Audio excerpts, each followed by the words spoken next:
connaît la Gemara dans Shabbat Kaf Aleph. Maï Hanouka. Qu'est-ce Hanouka? Sur quoi c'est basé?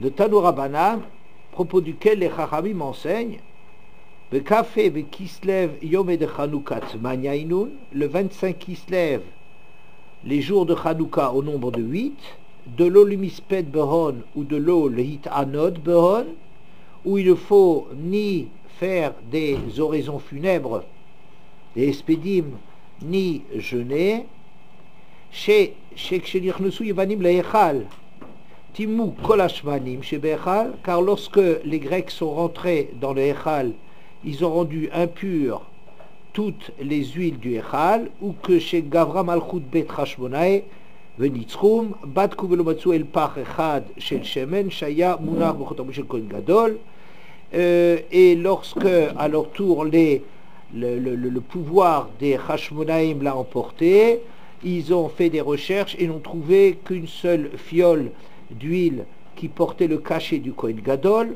Veloyabo El Aladlik Yom Echad, et dans lequel il y avait qu'une quantité pour allumer la menorah sur un jour, Nase Bones, Veidlikum Menosh Bonayamim. Il y a eu un miracle qui s'est produit, et c'est pendant 8 jours. En général, on explique les 8 jours nécessaires à reproduire de l'huile pour continuer l'allumage, n'est-ce pas? Le Shana Acheret Kav'um Va'asaum Yamim Tovim Ba'al El Voda. Par la suite, une année ultérieure, ils les ont fixés, en ont fait des Yamim Tovim avec la récitation du Hallel, merci, et de Alanissim. On a déjà parlé un petit peu de cela. Un texte qui est le texte de base dans la Gemara, c'est le texte. Il y a encore l'une ou l'autre petite allusion à Hanouka dans la Gemara, extrêmement courte, mais ça c'est le texte de base, et en vérité il y a très peu de choses et on se demande quel est l'objet de ce texte. On va dire peut-être l'objet de ce texte c'est les halachot. On va peut-être se dire ça. Pourquoi? Parce que on voit qu'il y a 4 halachot qui sont énoncés. Qu'est-ce que c'est Hanouka? Le 25 Kislev, il y a 8 jours de Hanouka dans lequel il faut pas faire de hespédim, pas jeûner, car, et après il y a une parenthèse, car lorsque les Yevanim sont rentrés dans les Echal, ils ont souillé tous les huiles, et lorsque les Hashmonaïm l'ont emporté, ils ont réallumé, et ils ont cherché, ils ont trouvé qu'une fiole qui avait qu'un jour, ça brûlait 8 jours. Par la suite, le Shana Acheret, une année ultérieure, ils l'ont fixé ils en ont fait des Yamim Tovim, Behalel Veoda, avec Hallel, récitation du Hallel chaque jour, et Oda dans le Birkat et dans la Hamida. Ça fait 4 halachot. Ouais. On pourrait dire, peut-être, c'est un texte halachique. Et ça, je trouve que ça, c'est difficile de dire ça. Il y a peut-être une préoccupation halachique, mais c'est sûrement pas la préoccupation essentielle de ce texte. Pourquoi? D'abord parce que si c'était de la halakha, on n'a qu'à faire une liste et regrouper les halachot. Il y en a 2 au début, il y en a 2 à la fin. Après, on raconte une histoire. Mais pourquoi on ne les regroupe pas? Ensuite, si on veut vraiment nous apprendre les dinim, un des dinim les plus classiques, c'est Einoflim Alpenehem. On ne fait pas Tachanoun. Or, ça ne figure pas là-dedans.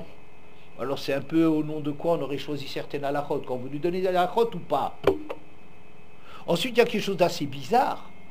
C'est que quand on présente la fête, on ne sait même pas de quoi il s'agit. On vient nous dire 8 jours de Hanouka, 25 Kislev, 8 jours de Hanouka où on ne peut pas, où il ne faut pas faire le deuil, etc. On ne sait même pas ce que c'est Hanouka. Comme si la définition de Hanouka, la carte de visite de Hanouka, ce serait ne pas prononcer d'éloges funèbres et pas jeûner. Dis-moi déjà de quoi il s'agit, après tu pourras me dire de quoi, quels sont les halachot qui... Vous comprenez? La fin, je la comprends mieux, une fois qu'on parle de la victoire, ils ont trouvé l'huile, et que ça brûlait 8 jours. Alors on a fixé des jours de fête avec Hallel et Hoda'a. Ça suit, si vous voulez, dans l'écriture du texte, c'est très bien. Ça marche. Mais au début, présenter un truc dont on ne sait même pas de quoi il s'agit, tu commences à te demander Maï Hanouka, tu ne sais même pas sur quoi ça vient Hanouka. Ouais. Et puis on dit, ouais, il ne faut pas faire. Très difficile à comprendre. Alors vous allez me dire, peut-être, c'est un texte qui présente de l'histoire. Il raconte peut-être l'histoire. Alors question d'histoire, il n'y a pas d'histoire. Vous comprenez, c'est ces deux lignes dans lesquelles on dit, ben, les Grecs ont souillé les huiles, et ensuite ensuite ils sont redevenus purs. Ouais. Donc ça veut dire comme si l'histoire, le sens de la fête, c'est pas l'histoire de la fête qui nous intéresse, mais ce qui nous intéresse, c'est le cœur du débat, c'est les huiles pures ou impures. Hein? Ça, d'accord. Je reviendrai là-dessus. Ensuite, quelque chose d'un petit peu étonnant. Si tu dis que le Nes de Hanouka, il y a eu un miracle avec cette huile qui a brûlé 8 jours au lieu d'un jour, c'est très bien. Mais pourquoi ils auraient attendu par la suite pour fixer la fête? Le Shana Acheret Kavum Vasaum Yamitovim. Ultérieurement, peut-être l'année suivante, mais par la suite, de toute façon, ils ont fixé les... Pourquoi? Fais-le tout de suite.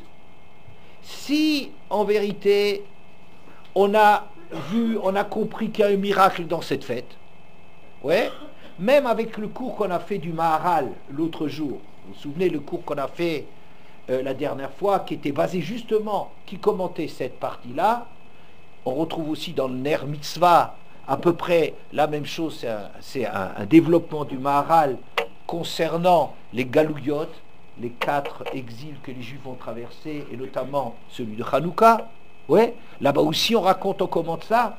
Ben, ça y est, on a parlé de ça, mais pourquoi, même si tu dis que c'est sur la victoire militaire, que grâce à lui, on a pu comprendre que c'est pas Kochivot Semiadik, c'est pas nos ressources militaires qui nous ont fait gagner, mais aide d'Hachem, ouais, même si tu as compris ça, mais tu le comprends tout de suite.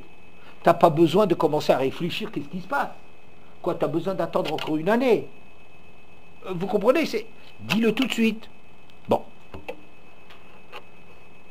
Comme dit, il y a une chose qui semble claire dans cette histoire, c'est que il y a un débat à Hanouka autour de la lumière. Hein? D'accord?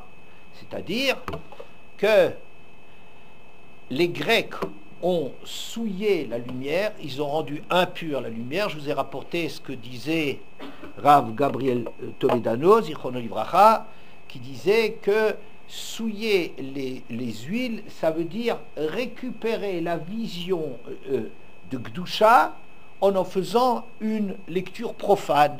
C'est ça, ça veut dire, là où on voyait de l'intervention d'Hachem dans le monde, eh ben, eux, ils ont récupéré ça, ils ont rendu impures toutes ces huiles, ils ont raconté une autre histoire. Ils ont donné une autre explication du monde, n'est-ce pas? Et après le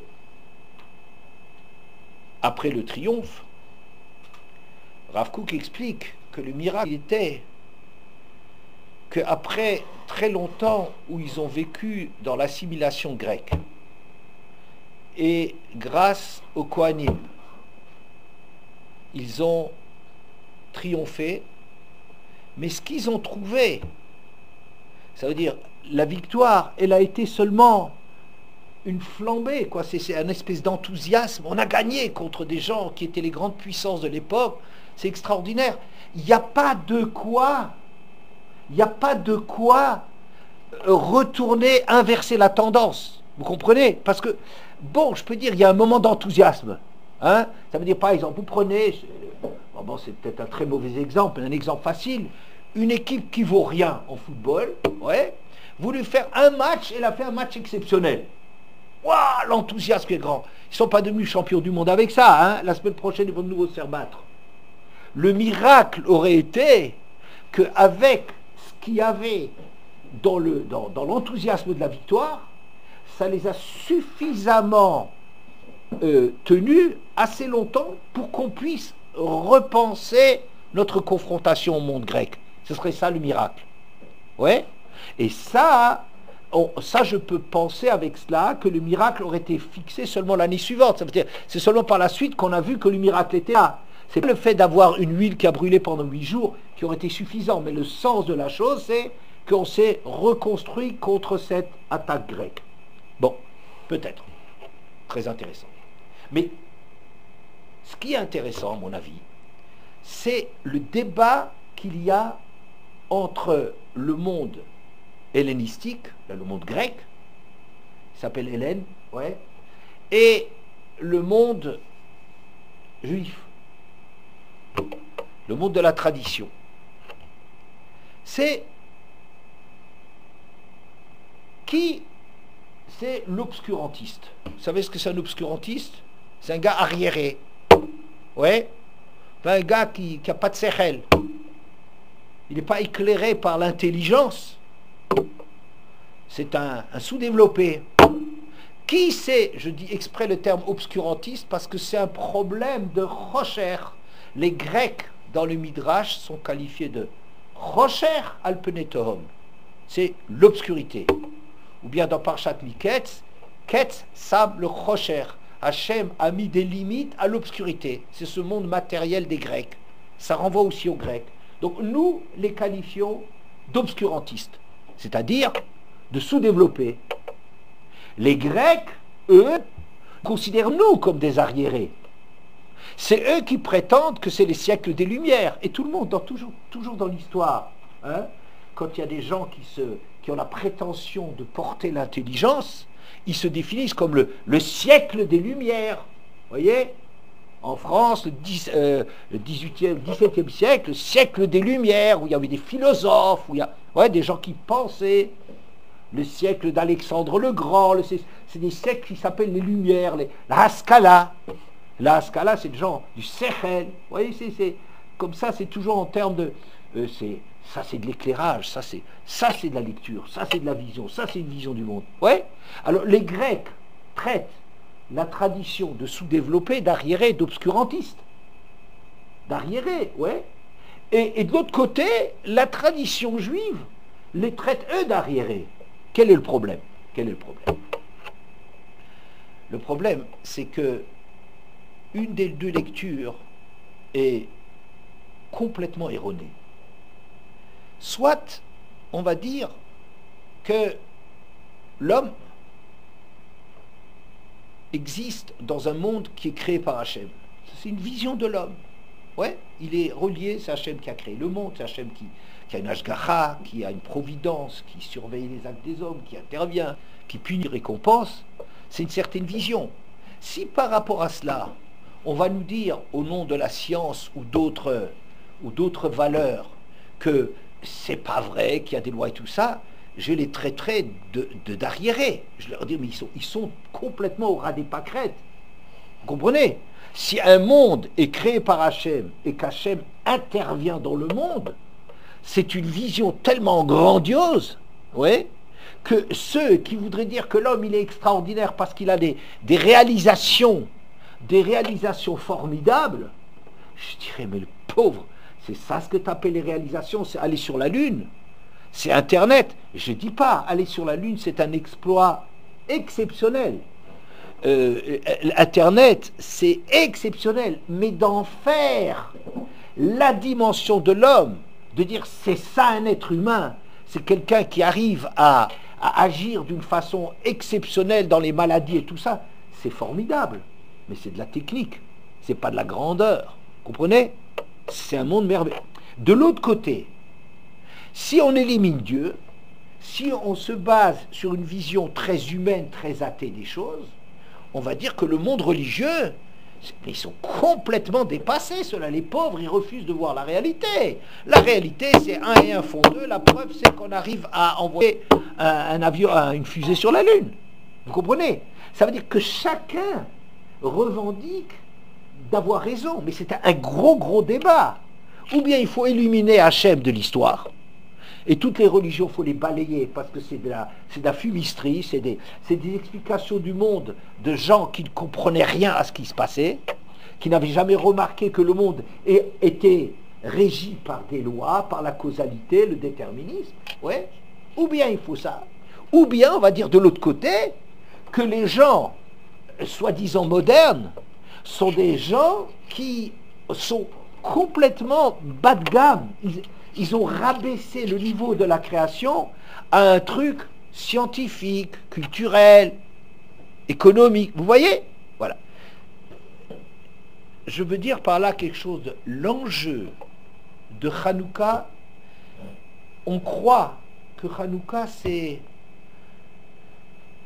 une petite histoire. Enfin, c'est bon, c'est formidable.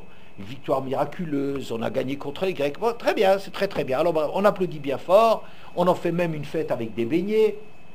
Ouais, bon, c'est très gentil, on va faire le sevivone, la toupie, on va faire des trucs, on va faire des cadeaux. Hein?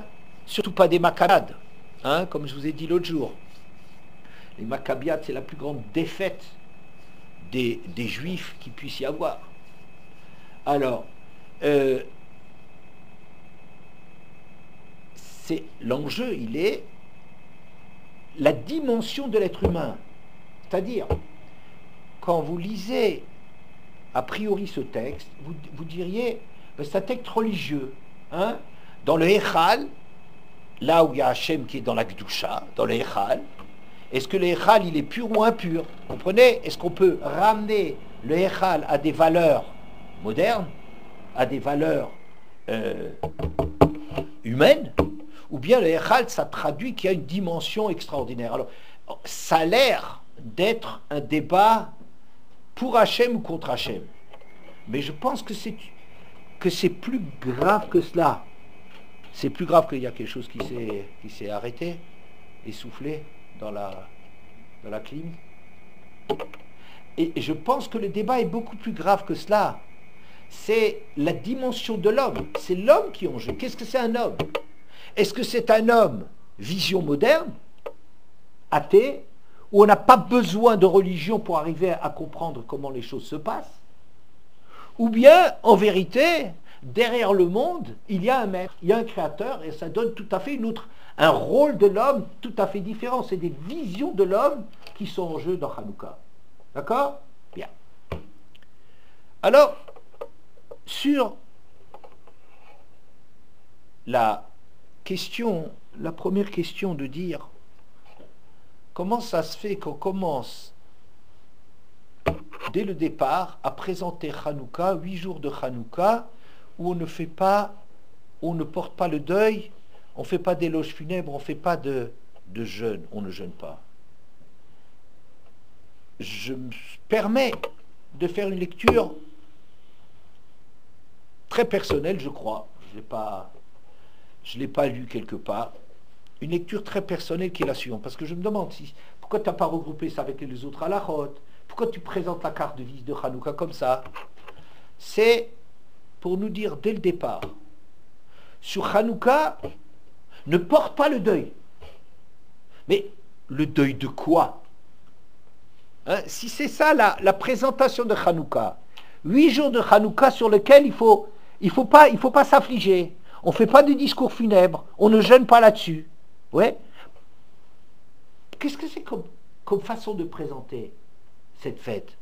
Je dirais, c'est nous signaler dès le départ qu'il y a quelque chose de terrible qui se passe à Hanouka, de terrible qui s'est passé à Hanouka, sur lequel il aurait convenu de porter le deuil, et c'est pour ça qu'on nous dit ne porte pas le deuil. Vous entendez? C'est pour vous faire rendre sensible à ce qu'à Hanouka, il y a quelque chose de grave qui s'est passé, mais en dépit de ce qui s'est passé, qui est très grave, qui nous aurait amené à jeûner et à faire des spédim, ouais, eh ben, il ne faut pas le faire. C'est pas ça la conclusion de l'histoire. Et si vous voulez la réflexion que j'ai à propos de cette lecture, c'est de dire pourquoi on devrait porter le deuil et pourquoi finalement il ne faut pas le porter. Et qu'à la fin, on en a fait Yamim Tovim, des jours de Hallel et de... Ouais? Bien. Alors, je vais d'abord vous donner quelques points, quelques repères chronologiques. Ce n'est pas mon habitude, mais ici, la chronologie est très importante. Il y a quelques dates, je pense, essentielles pour comprendre ce qui s'est passé à Hanouka. En l'an, c'est tiré du Seder Dorot, en l'an 3454. Ça fait moins 307 par rapport à ce qu'on compte actuellement. Ouais. Alors, en l'an 3454, c'est la mort de Alexander Mogdon. Comment on traduit ça? Pardon? Alexandre le Grand? Oui, c'est comme ça qu'il est surnommé. Mais Mogdon, c'est quoi? Hein? C'est de Macédoine. Ce n'est pas des légumes ni des fruits. Macédoine, c'est une région qui est attenante à la Grèce. Ouais. Il venait de Macédoine. Alexandre de Macédoine, qui est Alexandre le Grand. Alexandre le Grand a régné pendant 12 ans. Il est mort à 32 ans. Il a été assassiné par le chef des Échansons, de chez Échansons, et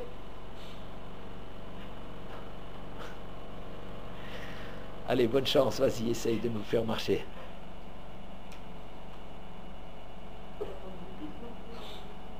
Bon, alors, je vais continuer. Hein.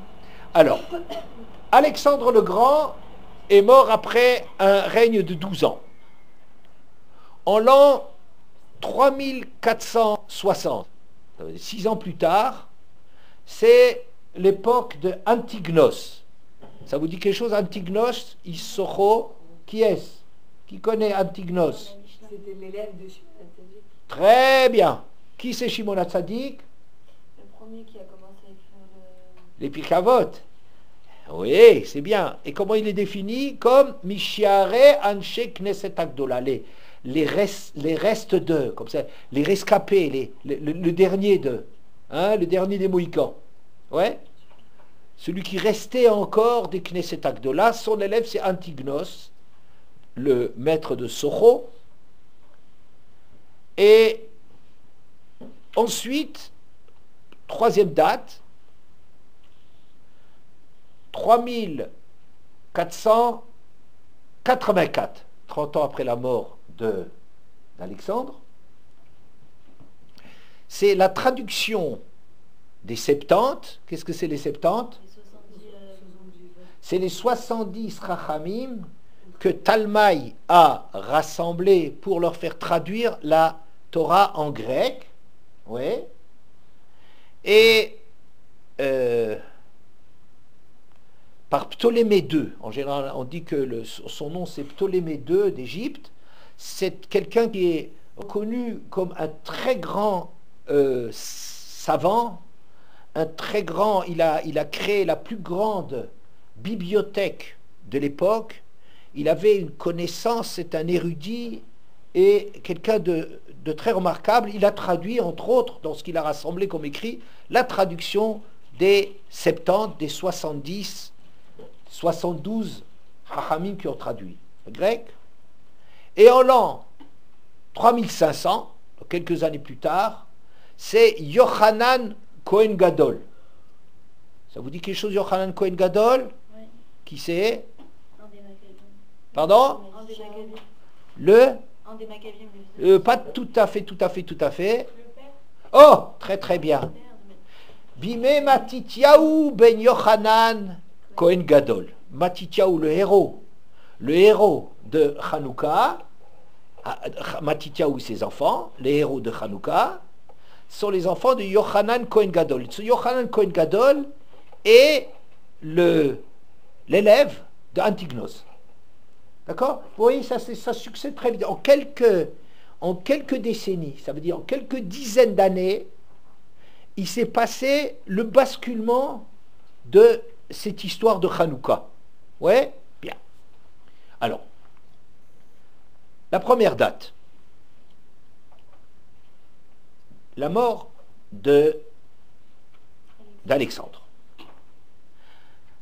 Le Seder Olam, c'est un de mes gendres m'a signalé un texte dans le Seder Olam que la mort d'Alexandre, c'est marqué que le règne d'Alexandre le Grand a duré 12 ans. À la fin de ce règne, s'est terminée la période de la prophétie. Mikan hate oznecha le divrei chachamim. À partir de maintenant, il faut tendre l'oreille vers les paroles des chachamim. On a basculé à la mort d'Alexandre du monde de la prophétie qui s'achève à un nouveau monde qui est le monde des chachamim. D'accord? Très important. Qu'est-ce que ça veut dire? La prophétie, c'est quelqu'un qui est tellement grand, et dans les midot, et dans la chokhma, il est tellement grand qu'il arrive à être prêt à percevoir les messages d'Hachem. C'est pas automatiquement parce qu'on s'est préparé qu'Hachem s'adresse à lui, mais Hachem peut communiquer avec lui, c'est-à-dire quelqu'un qui a une telle personnalité, une grandeur de personnalité, qu'il arrive à capter directement, c'est un élève de Moshe Rabbeinu, quoi, à de l'enseignement qu'il reçoit directement d'Hachem. Mais pour avoir quelqu'un d'aussi grand que cela, il est la pointe, la cime d'une génération de gens qui sont très forts, très religieux, très investis dans la Torah. Et lui, c'est seulement le top de cela. D'accord? Si maintenant les Juifs commencent à s'assimiler, c'est-à-dire à ne plus être tellement motivés, à avoir d'autres visées dans la vie que de réussir le développement de leur personne, le développement de réflexion, le développement de leur midot, oui. Si les gens ne sont plus tellement motivés par cela, alors toute la génération, elle est en train de descendre, oui. Et c'est ce qui se passe à la mort d'Alexandre.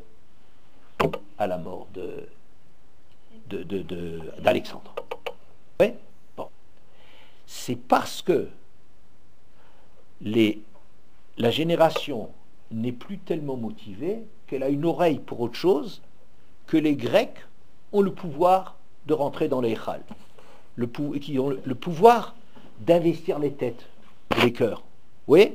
Si nous, on était complètement dans la Torah, tous les discours des Grecs du monde nous passeraient, je sais pas, en dessous, pas au-dessus de la tête, passeraient en dessous des pieds.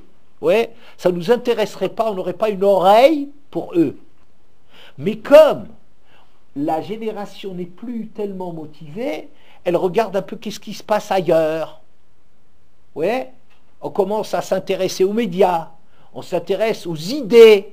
Ouais, donc c'est ça ce qui a fait une fragilité d'un monde qui a perdu de son vécu. Ils vivent plus les choses avec tellement de force. C'est pour ça que tout de suite derrière, le Chacham, déjà, vous voyez déjà on dira que Alexandre, qui avait un respect énorme pour Shimon HaTzadik, quand il l'a rencontré, il s'est prosterné devant lui, parce que il disait chaque fois qu'il faisait avant une bataille, il voyait son image et il gagnait derrière. Donc il avait une vision que Shimon HaTzadik, c'est quelqu'un d'une dimension extraordinaire. Mais Shimon HaTzadik lui-même n'est que Mishiaré Anshe Knesset Agdola. C'est les restes d'eux, c'est la grandeur de Anshe Knesset Agdola, ce vécu époustouflant de l'époque de Ezra, Mordechai, le Hanané Michel Vazaria, Chagai Malachi Zcharia, des prophètes, des Chachamim, cette époque extraordinaire. Lui, c'est le dernier de cette époque. C'est déjà ce qui en restait, plus grand-chose. Et Antignos, l'élève de Shimon HaTzadik, a dit dans Pirkei Avot, Al tiu kavadim amshamshi betarav almenat le kabel pras, et la tiu kavadim amshamshi betarav almenat shelo le kabel pras.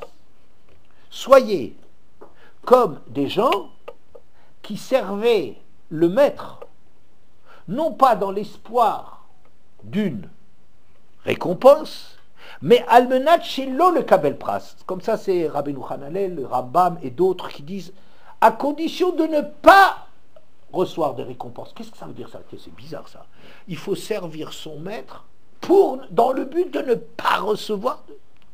Tu peux dire, servez votre maître, pas dans le but d'une récompense, mais pas dire dans le but de ne pas avoir une récompense.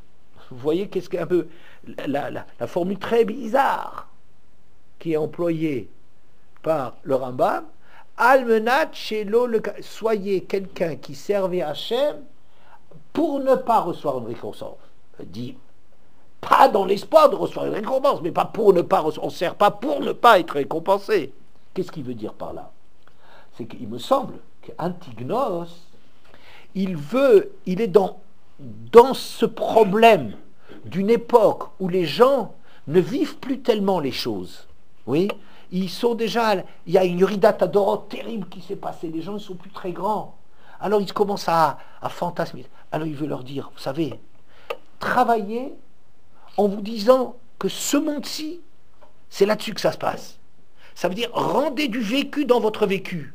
Ne vivez pas avec des idées d'Olam Haba. Très bien, Olam Haba, ça existe, vous comprenez, mais comment il faut vivre? Il faut vivre Olam Hazé. Olam Hazé, ce n'est pas une mauvaise période à passer pour atteindre directement Olam Haba. Non, il leur explique le sens du Olam Hazé, de vivre ce que tu peux ressentir dans ce monde. C'est tellement essentiel que c'est ça ce qu'il faut que je vise. Tous mes efforts doivent être de vivre pleinement ce monde. Almenat shelo le kabel pras, pour ne pas recevoir de récompense. Ça veut dire, je m'enlève de ma tête le fait qu'il y aura une récompense. Mais ça ne m'intéresse pas.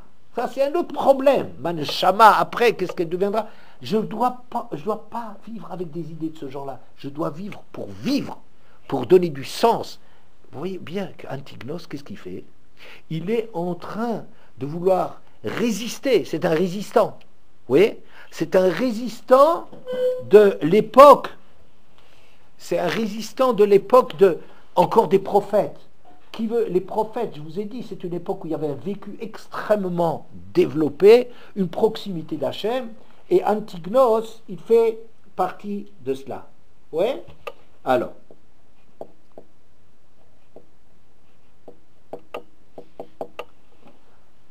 Antignos. Après, il y a eu la traduction des Septante. La traduction des Septante, dans Masechet Sofrim, on dit comme cela. Le jour où la Torah a été traduite en grec, ça a été un jour difficile pour Israël, dur pour Israël, Kuyom Shina Seboa Egel, comme le jour où ils avaient fait Egel Hazav. La traduction de la Torah en grec était un jour terrible, comme le jour où ils ont fait Egel Hazav. Shelo haïta yochola le hitargem kol tzorka. Pourquoi? Parce que la Torah n'a pas pu être traduite, lo haïta yochola le hitargem kol tzorka, autant qu'il le fallait. Ouais. On raconte que quand il y avait les Chachamim qui ont été réunis, ils ont changé, ils ont modifié certaines choses dans la Torah. Par exemple, quand c'est marqué Naase Adam Betsalmenu, faisons l'homme à notre image, comme il s'adressait à des gens qui croyaient dans le polythéisme, ça veut dire plusieurs dieux, quand il disait Naase Adam Betsalmenu, c'est le brain trust de là en haut, ça veut dire c'est le conseil d'en haut qui a fait l'homme. Et alors c'est pas vrai, c'est Akadosh Baruch Hu. Donc ils ont transformé ça, ils ont dit je vais faire l'homme.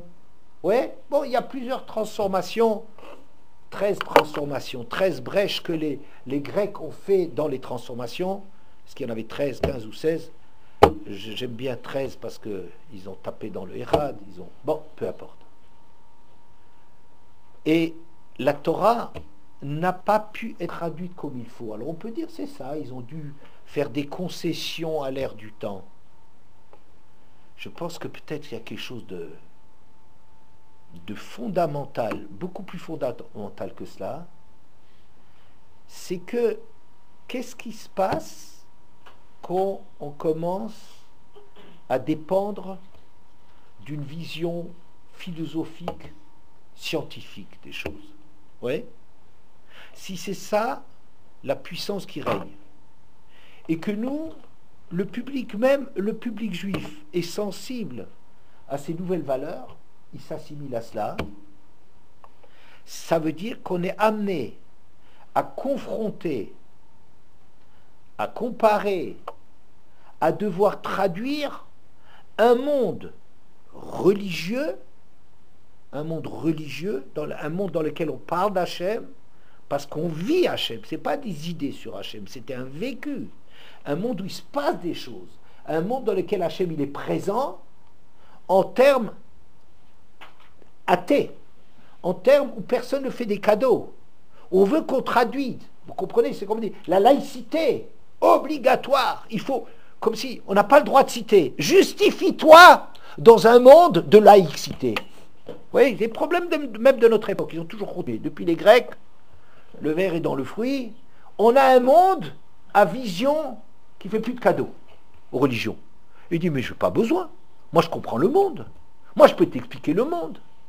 C'est l'homme qui est le centre du monde. C'est pas Dieu. Enlever Dieu, c'est des vieilleries. C'est dépassé. Et toi, tu dois, les chachamim doivent traduire. Et vous imaginez la difficulté qu'il y a de sortir d'un monde où on vit des choses très très fortes et de dire ça, de traduire ça dans un monde où on n'y croit pas. Je vais vous dire la difficulté, par exemple. Au XIXe siècle, on avait une idée de l'honneur. On raconte que des gens, quand ils faisaient faillite, ils se suicidaient parce que c'était le déshonneur total. Ouais. On était prêt à mourir pour la patrie.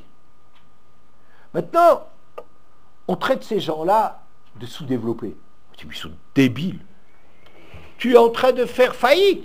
Eh bien, débrouille-toi de mettre l'argent en Suisse.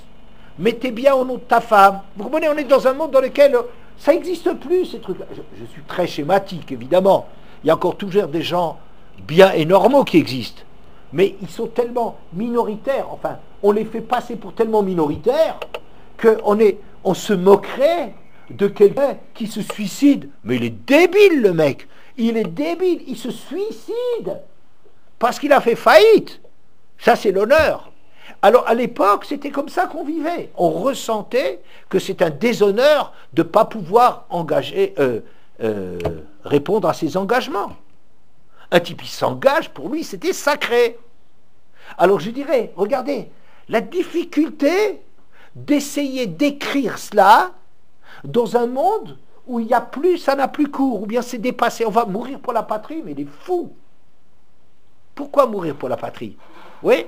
Alors, quand tu compares des mondes où il y a des choses qui sont vécues à un monde dans lequel ces choses n'ont plus cours, oui, comment tu arrives à traduire cela? Et c'est ça, à mon avis, la véritable raison de l'Ohaïta Torah Yechola Litargem Kol Tzorka.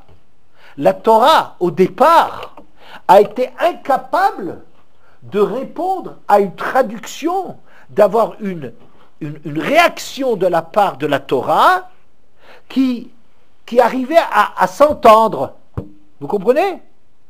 C'est ça un très grand challenge, un défi extraordinaire d'une génération de Hanouka où il fallait prendre acte que la génération devant les goïms, mais même les juifs, même le public lui-même, c'est plus un public qui est sensible au message divin. Ils sont plus. Comment vous allez parler? Hein? C'est très difficile, des choses qui sont vécues. Ta'amuru kitov Hashem. On vous dit bien, il faut goûter pour se rendre compte. Mais les gens qui ne veulent pas goûter, comment vous leur expliquez? Ouais? Bien. Donc, ce qui s'est passé avec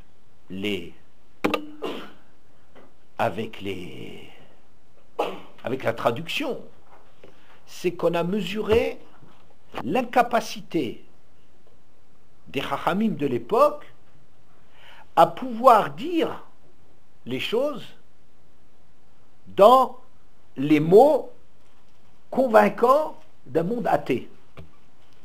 D'accord? C'est ça le drame qui se passe. Et après, la quatrième date que je vous ai donnée, Yochanan Kohen Gadol, élève d'Antignos, ça veut dire, il y a quelque chose, une réaction qui va se faire jour, qui est quoi? Que là où il y avait la Gdusha au cœur du peuple juif, ou au cœur de chacun d'entre nous, de l'Anshama, le Kedesh HaKodashim de l'Anshama de chacun, il y avait quelque chose qui restait intact, que les Grecs n'avaient pas pouvoir de banaliser, d'enlever un fond de cœur juif qu'il y a au fond de nous. Et c'est ça ce qui est la réaction qu'il y a eu à Hanouka, mais vous comprenez bien, cette réaction elle est magnifique. Et les deux fiches, les Grecs d'or, oui, on ne veut pas de vous, mais le miracle, quel est le miracle? Mais oui, mais d'accord, c'est maintenant, c'est ça la victoire, ok, mais après, comment tu arrives à faire vivre vraiment ton monde religieux dans un monde qui n'est pas religieux?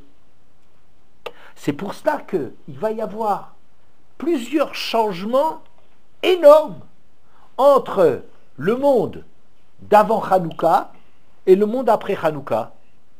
Vous voyez dans ce cours, j'insiste sur le fait de n'imaginer pas une seconde que Hanouka c'est simplement un machin miraculeux, un super miracle dans lequel on a gagné d'une façon miraculeuse. Ça c'est une lecture, c'est fini. Il faut devenir des adultes par rapport à Hanouka. Il faut comprendre qu'il y a un enjeu d'une vision de l'homme. Il y a un débat, qu'est-ce que c'est un homme? Et cela, il y a eu plusieurs changements. Un, c'est que, vous voyez, Antignos, c'est le dernier qui a été seul. Hein? Shimon HaTzadik, Antignos, et puis après, c'est les zougotes. Les zougotes, ça veut dire des couples. Des couples, Yossi ben Yoézer, Yossi ben Yochanan. Hein? Il est les Shamaï, c'est déjà quelques générations avant. Il y a Yoshua ben Prachia, Nitai Arbeli, ouais, Yuda ben Tabai, Shimon ben Shatar. Bon, il y a eu. Ça veut dire quoi? Comment ça? Est-ce que vous croyez que c'est un hasard qu'on est passé de 1 à 2? Non. Quand passer de 1 jusqu'à Antignos, c'était le seul maître de la génération. Pourquoi? Parce que tant qu'il y a une perception, il y a un vécu, c'est celui qui est le plus prophète, c'est celui qui comprend le mieux, qui ressent le plus fortement cela, c'est lui qui est l'exemple pour tout le monde. Vous comprenez? On n'a pas besoin de gens autour de Moshe Rabbeinu. Ce qui m'intéresse, c'est que est-ce que Aaron, il arrive à percevoir? Ça, c'est la vérité. Je n'ai pas besoin de demander à quelqu'un qui est en dessous d'Aaron. Parce que quelqu'un en dessous d'Aaron, il ne peut pas nous parler de la dimension vraie des choses aussi bien qu'Aaron. Donc, tant qu'il y avait un vécu, tant qu'il y avait un vécu très très fort, celui qui était le chef de la génération, c'est un chef de la génération. Et puis, quand on n'arrive plus à vivre cela et qu'on bascule dans un monde, au lieu que ça soit le monde de la révélation des prophètes, depuis Moshe jusqu'à Hanouka, quand on passe à ça, on passe aux deux. Qu'est-ce que c'est deux? C'est la chavruta. C'est-à-dire, c'est l'étude, la réflexion, la critique. Ça veut dire de passer dans un monde où la chorma, c'est elle qui construit les choses. Où l'homme, à partir de sa dimension personnelle, c'est plus le ciel qui dicte les choses. C'est retrouver des choses à partir de soi, construire à partir. Ça, c'est le monde des chachamim. Donc, on va passer au monde du deux.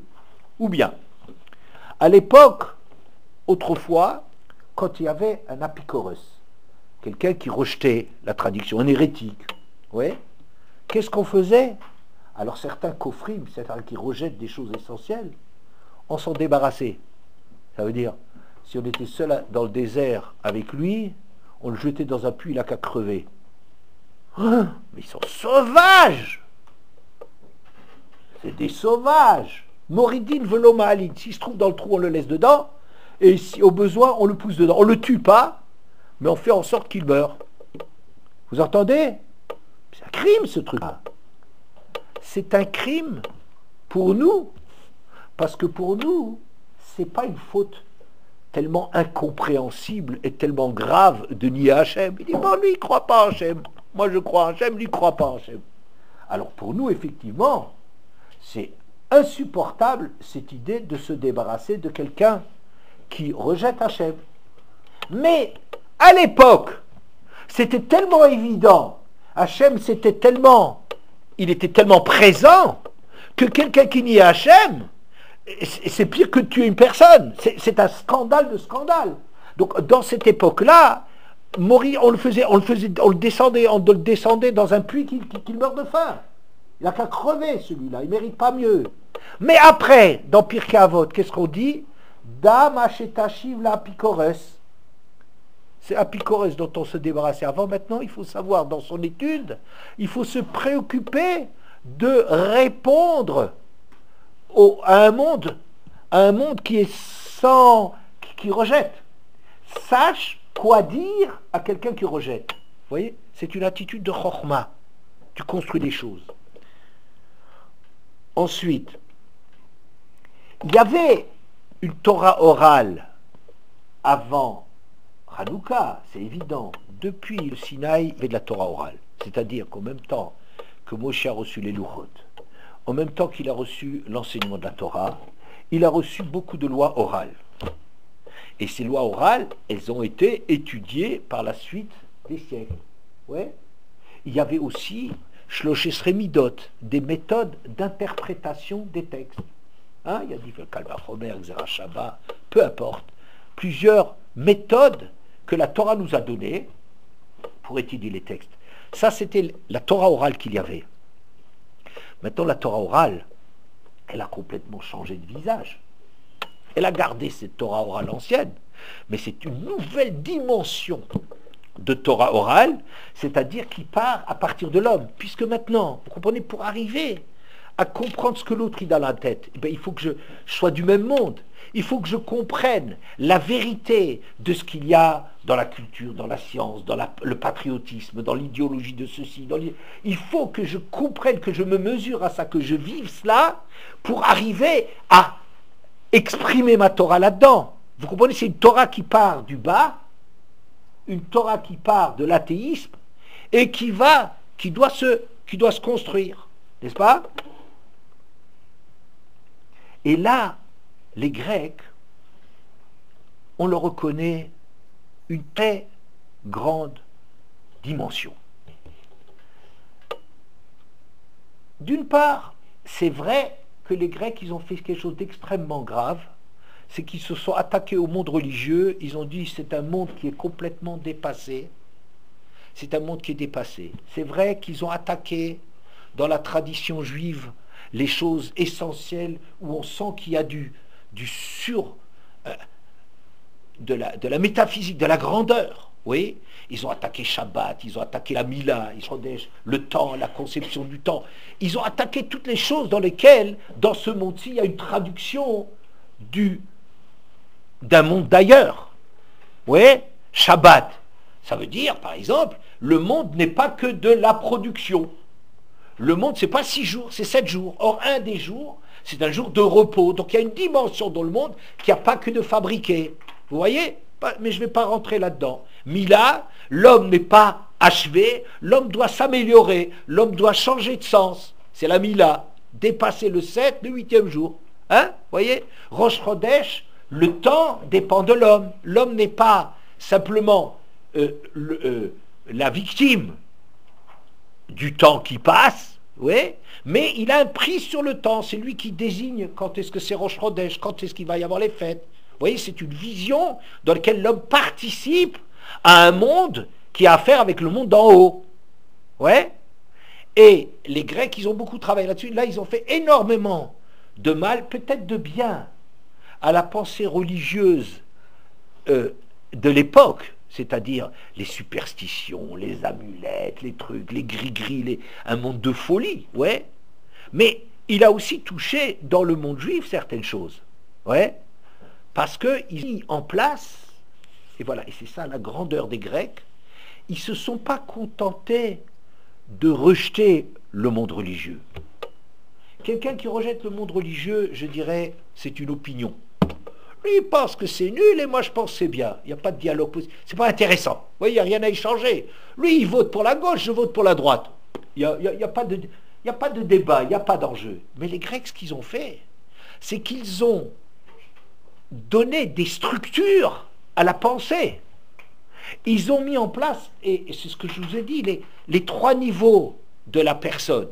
Le corps, par exemple, le corps, qui est l'expression physique de l'homme, oui, eh ben, ils l'ont mis en valeur. Ils ont exhibé le corps. Ils ont fait le sport, les Jeux Olympiques. Ouais. Ils ont fait la débauche.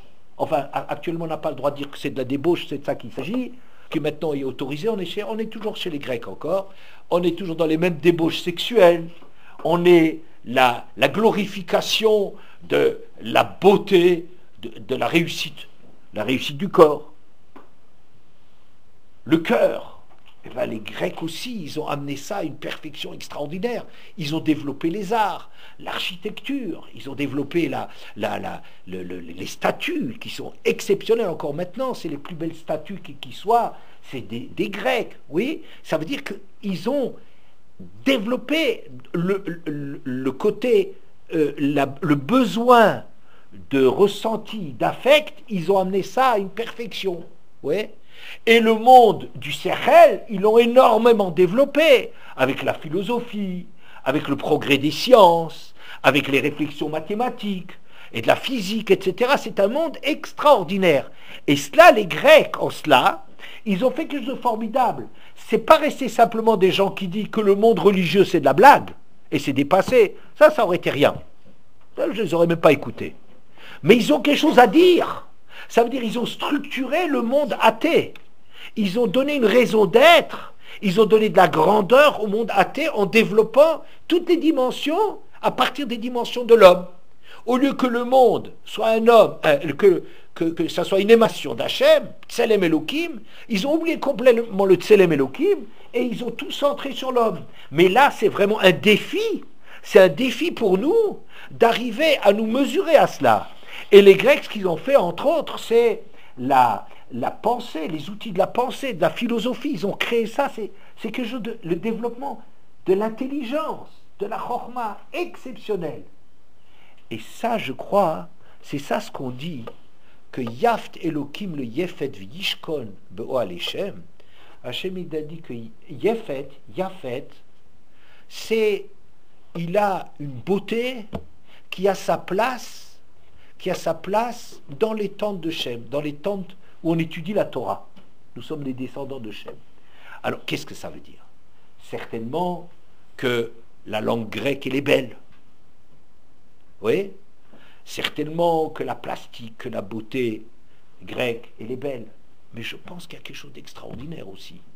C'est que Yefifuto, chez Yavan, la beauté de grec, c'est surtout la pensée. Ils ont une façon de penser les choses, de critiquer, de rendre le monde rationnel. Ça a été intéressant de se débarrasser de toutes ces vieilleries, les oripeaux du monde religieux, c'est un fatras de croyances, n'importe quoi. Et eux, ils ont mis contre ça une exigence. Ils ont dit pourquoi ils ne sont pas d'accord. Ils ont mis quelque chose à la place. Eh bien, cette façon-là de réfléchir des Grecs, d'être la beauté dans le monde, ça veut dire de développer les choses à partir de l'harmonie du monde. C'est ça la beauté. Eh bien, ils l'ont amené à une perfection tellement grande que c'est quelque chose qui a une place dans la Torah. Ça veut dire que c'est à eux qu'on se mesure et grâce à eux qu'on grandit. Vous savez, quand on a un adversaire, ça peut beaucoup nous aider. On ne l'aime pas. Mais grâce à lui, il nous remet en question et on est obligé de lui répondre. On est obligé de trouver des ressources à l'intérieur de nous, dans notre réflexion pour lui répondre. Donc, c'est ça, la beauté, la réussite des Grecs, c'était quelque chose qui a fait qui a une place dans le monde de la Torah. Simplement, le monde de la Torah dit oui, mais tout ça, ça vient d'Hachem. C'est pas, le monde n'est pas athée. Ouais. Et ça,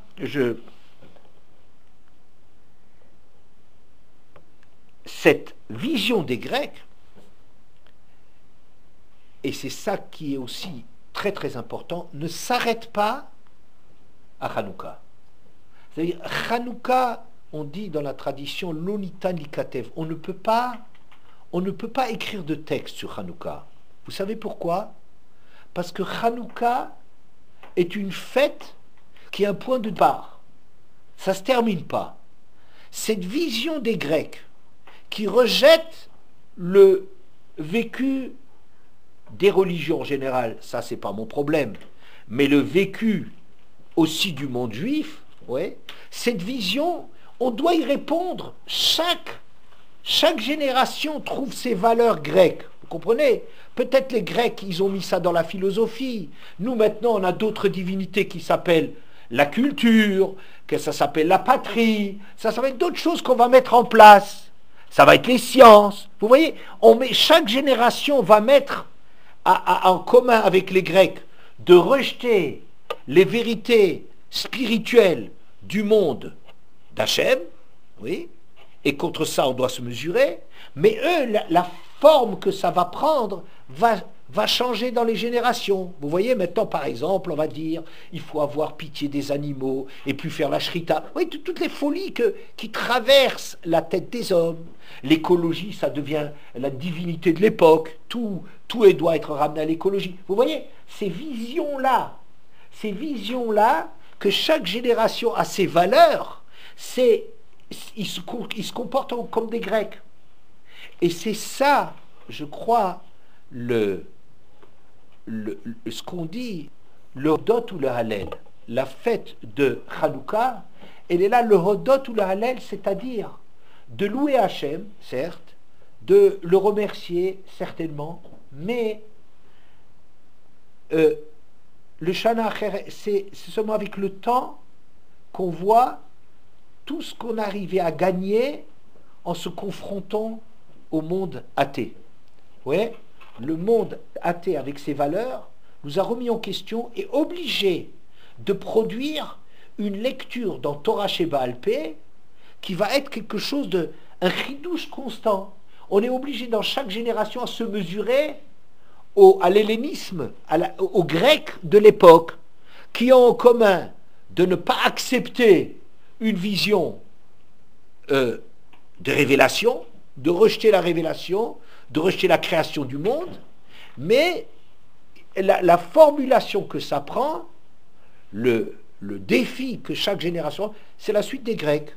Et le Hodot ou la Hallel, quel est le Hodot ou la Hallel? C'est certainement de faire le Hallel et de faire la Hoda'a, certainement. Mais c'est surtout le fait de trouver dans la Torah une réponse à leur façon à eux de lire le monde, de mettre par rapport à eux, de mettre en face de ça. Qu'est-ce que la Torah pense de l'écologie? Qu'est-ce que la Torah pense de mourir pour la patrie? Qu'est-ce que la Torah accorde comme place à la culture? Où est-ce que la science va avoir de la place? Tout ça, ça nous oblige à une réflexion nouvelle. Et les réponses qu'on va donner, c'est ça le plus grand hallel qu'on peut faire à Hachem, la grandeur qu'on a à Hachem, c'est que dans la Torah, on trouve des réponses à tout cela. Donc pour terminer, je vais vous dire la lecture que je fais de ce texte du départ. Les 8 jours de Hanouka, il ne faut pas porter le deuil et il ne faut pas s'affliger là-dessus. Pourquoi on aurait porté le deuil? Parce qu'effectivement, il s'est passé quelque chose de terrible à Hanouka. C'est que on a perdu, ça traduit, c'est une époque où on a beaucoup perdu en vécu authentique de la Torah. Le vécu, pas la chorma, le vécu. Ouais, on a énormément perdu en termes d'avodat Hashem. Énormément. Et ça veut dire que tout l'homme est devenu petit. Ouais. Et ça, c'est vraiment, on peut pleurer là-dessus. De regretter une époque où les choses étaient naturel, spontané, où on vit ça, on vit le contact avec ça. Vous voyez, ça c'est quelque chose de terrible qu'on a perdu. Maintenant les choses sont devenues très difficiles, très compliquées. On avait un monde qui était tellement... On était proche d'Hachem plus naturellement, vous comprenez, on ne culpabilisait pas de sentir Hachem qui est proche. Vous voyez, c'était quelque chose d'un monde dans lequel on était enrichi par le sentiment de la proximité d'Hachem. Ça, il y aurait de quoi porter le deuil, mais quoi?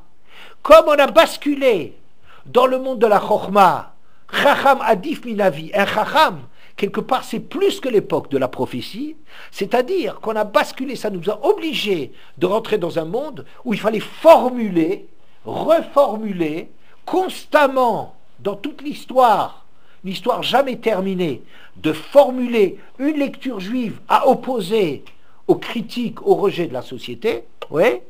Et c'est ça qu'il fallait attendre. C'est pas le miracle de la fiole d'huile, c'était pas ça. C'est le Shana Acheret. Ils se sont rendus compte qu'on a commencé à produire à partir de la tradition juive authentique, on est arrivé à retrouver les chemins d'une bonne traduction juive dans un monde qui la rejette.